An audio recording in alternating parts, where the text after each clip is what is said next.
তোমরা রুকুকারীদের সাথে একসাথে রুকু করো। সুবহানাল্লাহ। রুকুকারীদের সাথে রুকু করার অর্থ হচ্ছে তোমরা জামাতের সাথে নামাজ আদায় করো। সুবহানাল্লাহ। এই নামাজের কথা আল্লাহ রাব্বুল আলামিন কোরআনুল কারীমে একবার নয়, দুইবার নয়, তিনবার নয়, চারবার নয়, আল্লাহ রাব্বুল আলামিন নামাজের কথা কোরআনুল কারীমের মধ্যে ৮২ জায়গার মধ্যে উল্লেখ করেছেন। সুবহানাল্লাহ। এই নামাজটা এমন একটা ইবাদত, ইসলামের মধ্যে ৫টি বেনার মধ্যে আল্লাহ রাব্বুল আলামিন নামাজটা একমাত্র বিশেষভাবে আল্লাহ রাসূল সাল্লাল্লাহু আলাইহি ওয়াসাল্লামকে মেরাজে ডেকে নিয়ে বিশেষভাবে একান্তে আল্লাহ রাব্বুল আলামিন হাদিয়া দিয়েছেন। সুবহানাল্লাহ। সমস্ত নবী রাসূল আল্লাহ রাব্বুল আলামিনকে দেখার ইচ্ছা পোষণ করলেও কেউ আল্লাহ পাক রব্বুল আলামিনকে দেখতে পারে নাই। পারছে নাকি? আমাদের নবী মুহাম্মদ রাসূলুল্লাহ সাল্লাল্লাহু আলাইহি ওয়াসাল্লামকে আল্লাহ রাব্বুল আলামিন মেরাজের রাজনীতে আল্লাহ রাব্বুল আলামিনের সাক্ষাতে নিলেন। সুবহানাল্লাহ। আল্লাহ রাব্বুল আলামিন আমার আপনার নবী মুহাম্মদ রাসূলুল্লাহ সাল্লাল্লাহু আলাইহি ওয়াসাল্লামের সাথে প্রথম কথা করার পরে মেরাজের সাক্ষাৎ করার পরে দিদার দেওয়ার পরে আমার নবী আপনার নবী যখন দুনিয়ার জমিনে তাশরীফ আনবেন আল্লাহ রাব্বুল আলামিন উম্মতের জন্য 50 ওয়াক্ত নামাজ দিয়েছিলেন। কয় ওয়াক্ত নামাজ? 50 ওয়াক্ত নামাজ দিয়েছিলেন। আমার আপনার নবী মুহাম্মদ রাসূলুল্লাহ সাল্লাল্লাহু আলাইহি ওয়াসাল্লাম অত্যন্ত অনুনয় বিনয়ের সাথে আল্লাহ রাব্বুল আলামিনের কাছে বললেন, আল্লাহ আমার উম্মতেরা দুর্বল হবে, আমার উম্মতেরা বয়স অল্প হবে, তারা 50 ওয়াক্ত নামাজ পড়তে পারবে না। ও আল্লাহ আপনি 50 ওয়াক্ত নামাজ কমিয়ে দেন। এভাবে আল্লাহ রাব্বুল আলামিনের কাছে 9 বার আবদার করেছেন শুধু উম্মতের জন্য। ঠিক না ঠিক? আল্লাহ রাব্বুল আলামিন এই 9 বার প্রত্যেকবারই 5 বার 5 ওয়াক্ত কমিয়ে 5 9 45 ওয়াক্ত নামাজ আল্লাহ পাক রব্বুল আলামিন কমিয়ে দিলেন। সুবহানাল্লাহ। অবশেষে বলে দিলেন, ইয়া রাসূলুল্লাহ, ইয়া হাবিবাল্লাহ, নবী গো আপনার উম্মতেরা যদি 5 ওয়াক্ত নামাজ ঠিকমতো আদায় করে আমি আল্লাহ 50 ওয়াক্ত নামাজের সওয়াব এই 5 ওয়াক্ত নামাজের বিনিময়ে দিয়ে দেব। সুবহানাল্লাহ। এই নামাজ পড়া দরকার আছে না নাই? আল্লাহ রাব্বুল আলামিনের হুকুম, ফরজ বিধান হচ্ছে এই নামাজ। আল্লাহ পাক রব্বুল আলামিন নামাজের কথা একবার নয়, দুইবার নয়, 82 বার কোরআনুল কারীমে নামাজের কথা উল্লেখ করেছেন। আল্লাহ রাব্বুল আলামিন কোন বিষয় একবার উল্লেখ করলেই সেটা ফরজ হয়ে যায়। কিন্তু আল্লাহ রাব্বুল আলামিন একবার নয়, দুইবার নয়, 82 বার কেন উল্লেখ করলেন? তার মানে বোঝা যায় এই নামাজটা হচ্ছে দিনের অত্যন্ত গুরুত্বপূর্ণ একটা খুঁটি। ঠিক না ঠিক? ঈমান আনার পরে দ্বিতীয় নম্বরের স্তম্ভ হচ্ছে সেটা হচ্ছে নামাজ।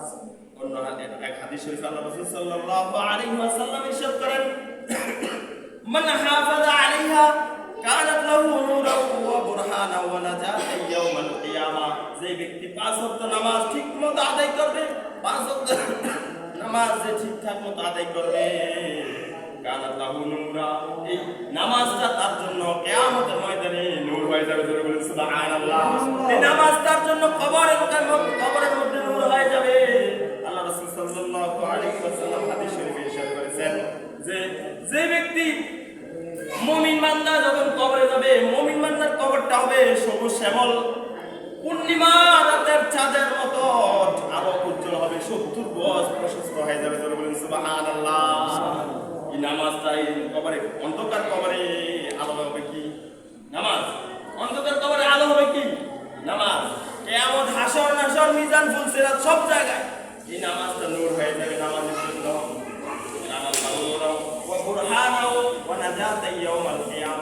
এই ব্যক্তি দুনিয়ার জমিনে যায় ইমানদার ছিল, মুমিন ছিল, এই নামাজটা ঈমানের একটা দলিল হয়ে যাবে। ঠিক না ঠিক?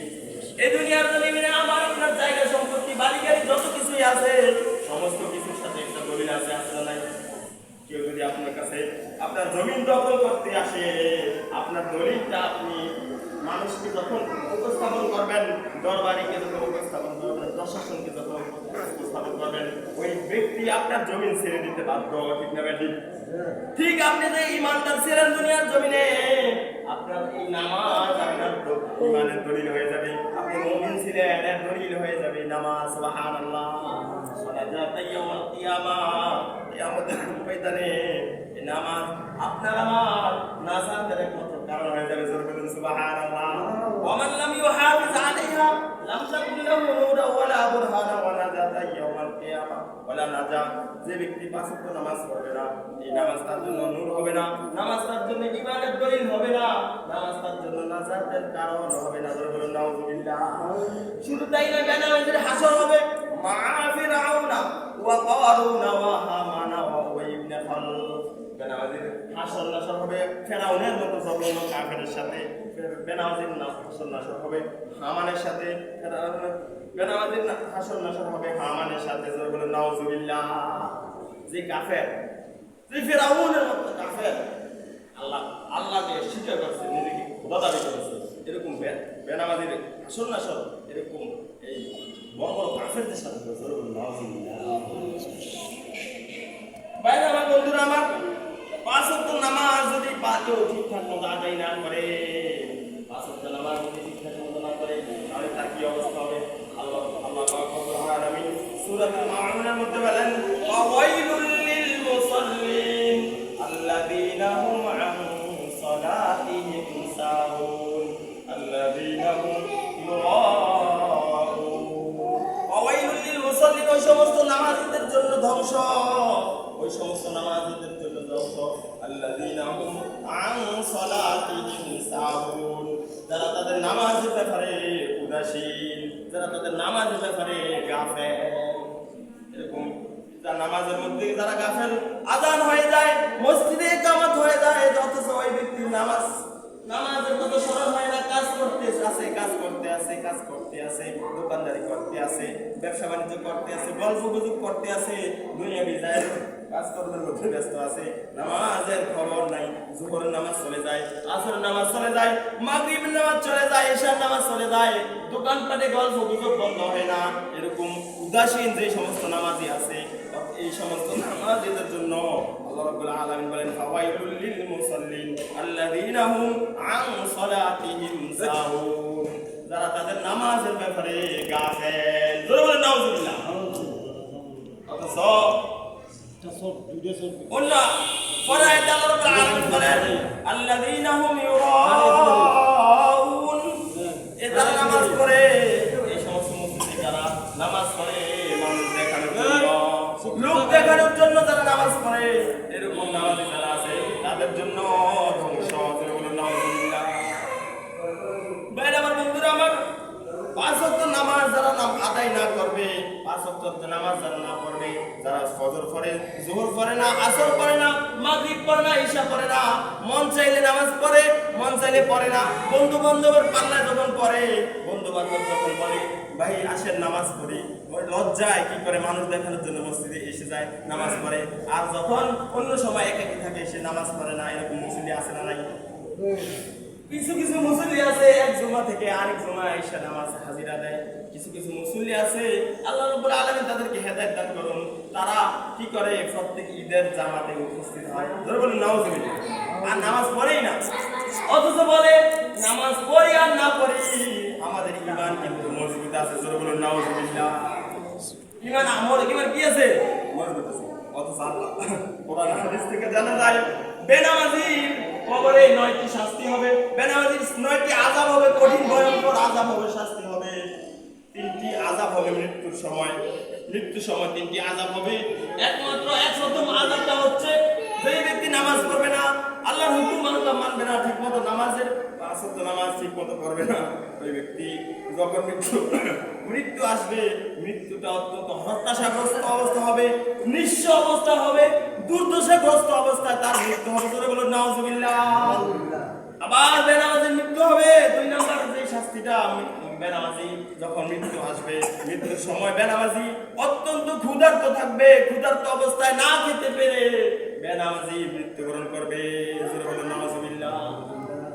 বেনামাজির 3 নম্বর শাস্তি হচ্ছে বেনামাজি যখন মৃত্যুবরণ করবে, মৃত্যুর সময় বেনামাজি অত্যন্ত পিপাসার্ত থাকবে, পিপাসায় কলিজা ফেটে যাবে, মনে হয় 7 সাগর 13 নদীর পানি, পৃথিবীর সমস্ত পানি যদি তার গলায় ঢেলে দেওয়া হয়, গ্লাস দিয়ে যদি ঢেলে দেওয়া হয়, তারপরে তার পানি তৃষ্ণা মিটবে না। পানি আনা হবে, পানির জন্য দৌড়াদৌড়ি করা হবে। ওই বান্দা পানি পান করতে পারবে না, পানি না পান করে বেনামাজি মৃত্যুবরণ করবে। জোরে বলে নাউজুবিল্লাহ। মৃত্যুর সময় বেনামাজি 3টা শাস্তি। আবার শুধু তাই নয়, কবরে আবার 3টা শাস্তি হবে। কবরে 3টা শাস্তি হচ্ছে, বেনামাজি যখন কবরে যাবে, বেনামাজির কবরটা অত্যন্ত সংকীর্ণ হয়ে যাবে। জোরে বলে নাউজুবিল্লাহ। যেখানে হাদিস শরীফে আছে মুমিন বান্দার কবরটা 70 গজ প্রশস্ত হয়ে যাবে, সবুজ শ্যামল হয়ে যাবে, পূর্ণিমার চাঁদের মতো আলোকিত হয়ে যাবে, অত্যন্ত ঝকঝকে পূর্ণ লাইটিং করা থাকবে, এত সুন্দর কবর অবস্থা থাকবে। আর সেই জায়গায় একজন বেনামাজির কবরটা এমন হবে, বেনামাজির কবরটা অত্যন্ত সংকীর্ণ হয়ে যাবে। সংকীর্ণটা কেমন হবে? তার কবর এমন চাপ দিবে, এমন চাপ দিবে, ডান পাজারের হাড়গুলা বাম পাজারে ঢুকে যাবে, ডান দিকে সাকনাগুলা বাম দিকে ঢুকে যাবে। কেমন করে? আল্লাহ রাসূল সাল্লাল্লাহু আলাইহি ওয়াসাল্লাম হাদিস শরীফে এই দুইটা হাতকে এইভাবে একসাথে লাগাইয়া দেখাইছেন যে এইভাবে দুইটা হাড়, দুই পাজারের হাড়, এক পাশের হাড় এক পাশের হাড়ের সাথে এভাবে মিশে যাবে। জোরে বলুন নাউজুবিল্লাহ। এই ভয়ঙ্কর কবরের সাতটা, এই বেনামাজির কবর শাস্তি। তো কবরের বেনামাজির 2 নম্বর যে শাস্তিটা হবে সেটা হচ্ছে বেনামাজির কবরে সদা সর্বদা জাহান্নামের আগুন আল্লাহ রাব্বুল আলামিন জ্বালায়া রাখবে। জোরে বলুন নাউজুবিল্লাহ।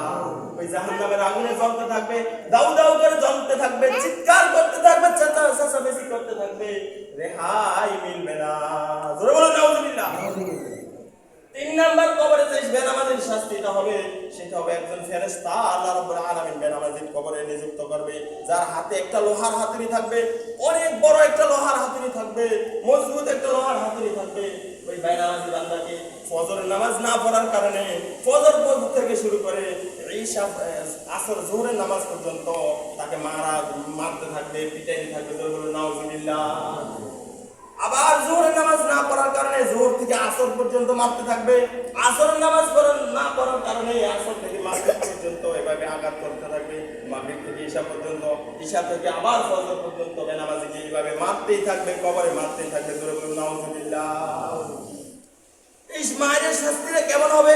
হাদিস শরীফে এসেছে এই ফেরেশতা এমন জোরে আঘাত করবে, 70 গজ 50 গজ মাটির নিচে ওই ব্যক্তি ঢুকে যাবে। জোরে বলুন নাউজুবিল্লাহ। কত জোরে আঘাতটা করা হবে, আর শরীরটা ফেটে যাবে, চূর্ণ বিচ্ছিন্ন হয়ে যাবে। যেমনি করে একটা ডিম মাটির মধ্যে আশ্রয় ফালাইলে ডিমের যেমন অবস্থা হয়, ওই বেনামাজির বান্দার অবস্থা তেমন হয়ে যাবে। বেনামাজির অবস্থা এমন হয়ে যাবে, আবার ওই ফেরেশতা কি করবে? ওই ব্যক্তিকে খামসা মেরে মাটি থেকে আবার উঠাইবে। উঠানোর পরে আল্লাহ রাব্বুল আলামিনের কুদরতে আবার তার শরীরটা আগের মতো হয়ে যাবে, আবার আগের মতো হয়ে যাবে, আবার আঘাত করা হবে। এভাবে বেনামাজিকে কবরে কিয়ামতের আগ পর্যন্ত শাস্তি চলতেই থাকবে। জোরে বলুন নাউজুবিল্লাহ। ভাই নামাজ আমরা অবহেলা ছেড়ে দেই। নামাজটা আমরা কিছু মনে করি না, যে মন চাইলে নামাজ পড়লাম, মন চাইলে নামাজ ছেড়ে দিলাম। এটা এত সোজা জিনিস নয়। আমাকে আপনাকে এভাবে শুধু আল্লাহ রাব্বুল আলামিন পাঠায় নাই। আফা হাসিবতুম আন্নামা খালাকনাকুম আবাসাও ওয়া আন্নাকুম ইলাইনা লা তুরজাউন। আল্লাহ রাব্বুল আলামিন বলেন যে তারা কি মনে করে যে তাদেরকে আমি আল্লাহ এমনি দুনিয়ার জমিনে পাঠিয়ে দিয়েছি, আমি আল্লাহ কি তাদের থেকে হিসাব নেব না? তারা কি এটা মনে করে নাকি? ওয়া আন্নাকুম ইলাইনা লা তুরজাউন, তারা কি মনে করে তারা আমি আল্লাহর কাছে ফিরে আসা লাগবে না? নাউজুবিল্লাহ। এই চিন্তা কি তারা করে না? অথচ আমরা সবাই আল্লাহ রাব্বুল আলামিনের কাছে যাইতে হবে কি হবে না? আসি আল্লাহর কাছ থেকে, আবার যাইতে হবে কোথায়? আল্লাহর কাছে। আমরা আলমে আরওয়াহতে যখন ছিলাম তখন আমরা জানতাম না আমরা মায়ের পেটে একটা জগৎ আছে, ওই জগতে আমরা যাওয়া লাগবে, এটা আমরা জানতাম না। আবার মায়ের পেটে যখন একটা বাচ্চা, শিশু বাচ্চা ছিল, ওই বাচ্চাকে যতই বোঝানো হতো, যতই বোঝানো হোক না কেন, একটা দুনিয়া আছে, একটা পৃথিবী আছে, যেখানে সূর্যের আলো আছে, দিনে সূর্যের আলো দেয়, রাত্রে চন্দ্র আলো দেয়, তারা উঠে, যেখানে রাত্র দিন হয়, শীত আছে, গরম আছে, ঠান্ডা আছে, যেখানে দুঃখ দুর্দশা আছে, অভাব অনটন আছে, হাসি ঠাট্টা আছে, যেখানে আল্লাহ রাব্বুল আলামিনের স্বাধীনতা আছে, মন চাইলে আল্লাহর হুকুম মানা যাবে, মন চাইলে লঙ্ঘন করা যাবে। তখন ওই বাচ্চা, শিশু বাচ্চা মায়ের গর্ভে অবস্থায় কখনো এটা বুঝে আসতো না, ঠিক আছে?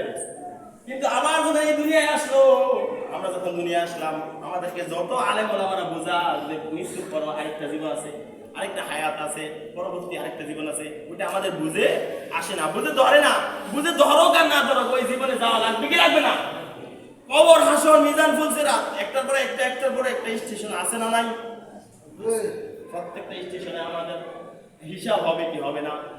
আল্লাহ নবী সাল্লাল্লাহু আলাইহি ওয়াসাল্লাম বলেন, আউয়ালু মা ইউহাসাবু বিহিল আবদু ইয়াউমাল কিয়ামাতিস সালাহ। কিয়ামতের ময়দানে আল্লাহ রাব্বুল আলামিন সমস্ত আমলের থেকে সর্বপ্রথম যে আমলের হিসাবটা দিয়ে আগে শুরু করবে বিচার, সেই হিসাবটা হলো নামাজের হিসাব। এই নামাজের হিসাব যে ব্যক্তির শুদ্ধ হয়ে যাবে, নামাজের হিসাবটা যে ব্যক্তি ঠিকঠাক মতো দিতে পারবে, এই ব্যক্তির সমস্ত আমলগুলো আল্লাহ কবুল করবে, আর যত আমল আছে সব কবুল করবে। আবার বান্দা যদি নামাজের হিসাব ঠিকঠাক মতো না দিতে পারে, তাহলে ওই বান্দার কবরে কি হবে? আযাব হবে। ওই বান্দার সমস্ত আমল আল্লাহ কবুল করবে না, গ্রহণ করবে না। নামাজের হিসাব না ঠিক হইলে সে ধরা খেয়ে যাবে, প্রত্যেকটা স্টেশনে সে ধরা খেয়ে যাবে। জোরে বলে নাউজুবিল্লাহ। আবার হাসরের মাঠে বেনামাজির যে তিনটা শাস্তি হবে, সেটা হলো একজন ফেরেশতা বেনামাজিকে পা গুলা ধরে মাথাটা উল্টাইয়া নিচের দিকে দিয়া এভাবে লাঞ্ছনিত অবস্থায় হাসরের ময়দানে উঠাইবে। জোরে বলে নাউজুবিল্লাহ। 2 নম্বর শাস্তি হাসরের ময়দানে বেনামাজির 2 নম্বর শাস্তি হলো, আল্লাহ রাব্বুল আলামিন বেনামাজির প্রতি অত্যন্ত রাগান্বিত থাকবে, অত্যন্ত ক্রোধ অবস্থা থাকবে। বেনামাজির দিকে আল্লাহ রাব্বুল আলামিনের রহমতের দৃষ্টিতে তাকাইবেন না। জোরে বলেন নাউজুবিল্লাহ। 3 নম্বর আযাব হলো বেনামাজিকে আল্লাহ রাব্বুল আলামিন জাহান্নামে ফেলে দেওয়ার নির্দেশ দিবে। জোরে বলেন নাউজুবিল্লাহ। আল্লাহ নবী সাল্লাল্লাহু আলাইহি ওয়াসাল্লাম বলেন, যে ব্যক্তি 5 ওয়াক্ত নামাজ ঠিকঠাক মতো আদায় করবে, ওই ব্যক্তিকে আল্লাহ রাব্বুল আলামিন 5টি পুরস্কার দান করবে। জোরে বলুন সুবহানাল্লাহ। ইয়ারফাউ আনহু দিকাল মাউতি, যে আল্লাহ রাব্বুল আলামিন সর্বপ্রথম ওই ব্যক্তিকে যে 5টা পুরস্কার দান করবেন, এর মধ্যে সর্বপ্রথম পুরস্কার হলো, নামাজি ব্যক্তির প্রথম পুরস্কার হলো মৃত্যুর যে কঠিন যন্ত্রণা, মৃত্যুর কঠিন যন্ত্রণা থেকে নামাজি ব্যক্তিকে আল্লাহ রাব্বুল আলামিন মাফ করে দিবে। সুবহানাল্লাহ। 2 নম্বর যে পুরস্কার আল্লাহ রাব্বুল আলামিন দিবে, সেটা হচ্ছে ওয়া আযাবাল কবরি, কবরের আযাব, কঠিন আযাব থেকে নামাজি ব্যক্তিকে আল্লাহ রাব্বুল আলামিন মাফ করে দিবে। সুবহানাল্লাহ। ওয়া ইউতিহিল্লাহু কিতাবাহু বিয়ামিনিহি, কিয়ামতের ময়দানে আমলনামা নামাজি ব্যক্তিকে আল্লাহ রাব্বুল আলামিন ডাইন হাতে আমলনামা দিয়ে দিবে। সুবহানাল্লাহ। 4 নম্বর 4 নম্বর হচ্ছে ওয়ায়ামুরু আলা সিরাতি কাল বারকি, যে ফুলসিরাতের যে পুলটা আপনাকে আমাকে পার হওয়া লাগবে, নামাজি ব্যক্তি ওই ফুলসিরাতের পুলটা বিদ্যুতের গতিতে, ওই আকাশের বিজলির গতিতে পার হয়ে যাবে। সুবহানাল্লাহ। বেনামাজি ব্যক্তি কি হবে? পার হতে পারবে না, কেটে নিচে জাহান্নামে পড়ে যাবে। জোরে বলুন নাউজুবিল্লাহ। 5 নম্বর পুরস্কার হচ্ছে ওয়ায়ুদখিলুল্লাহুল জান্নাতা বিগাইরি হিসাব, আল্লাহ রাব্বুল আলামিন নামাজি ব্যক্তিকে বিনা হিসেবে জান্নাতে পাঠিয়ে দিবে। সুবহানাল্লাহ। তাহলে বোঝা যায় যে নামাজি ব্যক্তির হিসাব বিনা হিসেবে আল্লাহ রাব্বুল আলামিন জান্নাতে পাঠাইবে, আর বেনামাজির হিসাব ঠিকঠাক মতো আল্লাহ রাব্বুল আলামিন পাই আদায় করবে। ঠিক আছে? আল্লাহ নবী সাল্লাল্লাহু আলাইহি ওয়াসাল্লামের হাদিস শরীফে আল্লাহ রাসূল সাল্লাল্লাহু আলাইহি ওয়াসাল্লাম বলেন, আল্লাহ রাসূল সাল্লাল্লাহু আলাইহি ওয়াসাল্লাম জামাতে উপস্থিত হলেন, মসজিদে এসে দেখলেন সাহাবায়ে কেরামগণ অল্প সংখ্যক কিছু সাহাবী মসজিদে আসলো, অনেক সংখ্যক সাহাবীরা মসজিদে আসে নাই। আল্লাহ রাসূল সাল্লাল্লাহু আলাইহি ওয়াসাল্লাম বলেন, আমার ইচ্ছা হয় আমি তোমাদের মধ্যে থেকে একজন ইমাম বানাইয়া দিয়া আমি কিছু মুসল্লিদেরকে লইয়া ওই সমস্ত নামাজীদের বাড়িতে চলে যাই যারা জামাতে আসে নাই। জোরে বলুন নাউজুবিল্লাহ। এবং যাইয়া ওই সমস্ত নামাজীদের ঘরগুলা আমি আগুন দিয়া পোড়াইয়া দেই। জোরে বলুন নাউজুবিল্লাহ। দেখেন জামাতে না আসার কারণে আল্লাহ রাসূল সাল্লাল্লাহু আলাইহি ওয়াসাল্লাম কতটা রাগান্বিত হয়েছে। তখন আল্লাহ রাসূল সাল্লাল্লাহু আলাইহি ওয়াসাল্লামের সাহাবী উম্মে মাকতুম, অন্ধ সাহাবী, বয়স্ক সাহাবী, অন্ধ সাহাবী উম্মে মাকতুম বলতেছে, ইয়া রাসূলুল্লাহ, ইয়া হাবিবাল্লাহ, ইন্না বাইতি ওয়া বাইনাল মাসজিদি নাখলান ওয়া শাজারান ওয়া লা আকদিরু আলা কাইদিন কুল্লি সাআতিন। ইয়া রাসূলুল্লাহ, ইয়া হাবিবাল্লাহ, মসজিদ এবং আমার বাড়ির মধ্যখানে অনেকগুলা খেজুর গাছ আছে, অনেকগুলা গাছ আছে, অনেকগুলা গাছ বাধা বা অতিক্রম আছে। আমি অন্ধ মানুষ, আমি কিভাবে জামাতে উপস্থিত হতে পারবো? ইয়া রাসূলুল্লাহ, ইয়া হাবিবাল্লাহ, আমি কি জামাতে উপস্থিত হওয়া লাগবে নাকি? অন্ধ সাহাবী উম্মে মাকতুম, অন্ধ সাহাবী রাসূলকে বললেন, ইয়া রাসূলুল্লাহ, ইয়া হাবিবাল্লাহ, আমি তো অন্ধ, আমি কি জামাতে আসা লাগবে? আমি কি ঘরে নামাজ পড়তে পারি না? আমি তো অন্ধ, অনেক গাছরা আছে, আমি অন্ধ মানুষ কিভাবে যাব? এমন মানুষ আমি 5 ওয়াক্ত পাবো না যে মানুষ আমার ধরে ধরে মসজিদে নিয়ে আসতে পারবে। আল্লাহ রাসূলের কাছে ঘরে নামাজ পড়ার অনুমতি চাইলেন। আল্লাহ রাসূল সাল্লাল্লাহু আলাইহি ওয়াসাল্লাম বলেন যে আতাসমাউল ইকামাতা, ও সাহাবী, তুমি ঘর থেকে ইকামাতের আওয়াজ শোনো নাকি? অন্য হাদিসে এসেছে আতাসমাউল নিদা, আতাসমাউল আযানা, তুমি আযান শোনো নি? বলে শুনি। বলে তাহলে তুমি মসজিদে আসতে হবে, ফাতিহা, তাহলে তুমি মসজিদে আসতে হবে। সুবহানাল্লাহ। আল্লাহ রাসূল সাল্লাল্লাহু আলাইহি ওয়াসাল্লাম একজন এই অন্ধ সাহাবীকে অনুমতি দেয় নাই যে ঘরে নামাজ পড়ার। অথচ আমরা ঘরে নামাজ পড়ি আর বলি আমাদের ঈমান ঠিক, আমাদের নামাজ ঠিক, আমাদের সব কিছু ঠিক। বরং নাউযুবিল্লাহ। যেখানে একজন অন্ধ ব্যক্তি অনুমতি পায় নাই, সেখানে সুস্থ মানুষ কি ঘরে নামাজ পড়তে পারে? জামাত ত্যাগ করে বিনা ওজরে। আল্লাহ হাদিস শরীফে আল্লাহ রাসূল সাল্লাল্লাহু আলাইহি ওয়াসাল্লাম বলেছেন, লা ইয়ানতাহিয়ান্না রিজালুন আন তারকিল জামাআত ওয়া লা ইহারিকান্না বুয়ুতাহুম। আল্লাহ রাসূল সাল্লাল্লাহু আলাইহি ওয়াসাল্লাম বলেন, আমার সাহাবীরা শুনো, তোমরা কখনো জামাত ত্যাগ করবা না, জামাত ছেড়ে দিবা না। যদি তোমরা জামাত ছেড়ে দাও তাহলে আমি অবশ্যই তোমাদের ঘরগুলো আগুন দিয়ে জ্বালাইয়া দেব। জোরে বলো নাউযুবিল্লাহ। রাসূল সাল্লাল্লাহু আলাইহি ওয়াসাল্লাম জামাতের ব্যাপারে কতটা হুঁশিয়ারি সাহাবাদেরকে দিয়েছে, একটু ছাড় দেন নাই। আর এখন আমাদের মুসলিমদের অভাব নাই, ঘরে নামাজ পড়ে, দোকানে নামাজ পড়ে, এত ব্যস্ত হয়ে যায়।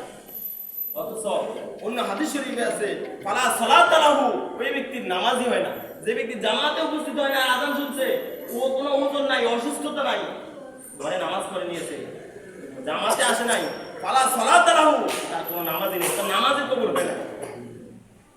তাহলে কি বুঝলেন? আল্লাহ রাসূল সাল্লাল্লাহু আলাইহি ওয়াসাল্লামের মুখের হাদিস আমি আপনি বিশ্বাস যদি না করি, তাহলে তো আপনার ঈমানের অসুবিধা হবে। যে ওযর ছাড়া অসুস্থতা এমন যদি থাকে যে আপনি উঠতেই পারতেছেন না, আপনি ওযরের কারণে নামাজ পড়তে পারবেন না। কিন্তু এটা তো কোনো ওযরই না যে আপনি ঘরে ইচ্ছে করে নামাজ পড়তেছেন, মসজিদে আসেন নাই, জামাতে হাজির হন নাই, আপনার তো নামাজই হয় না, নামাজই শুদ্ধ হয় না। যাই হোক, আল্লাহ রাব্বুল আলামিন আমাদেরকে 5 ওয়াক্ত নামাজ জামাতের সাথে আদায় করার তৌফিক দান করেন। সকলে বলি আমিন। ওয়া আখিরি দাওয়ানা আলহামদুলিল্লাহ।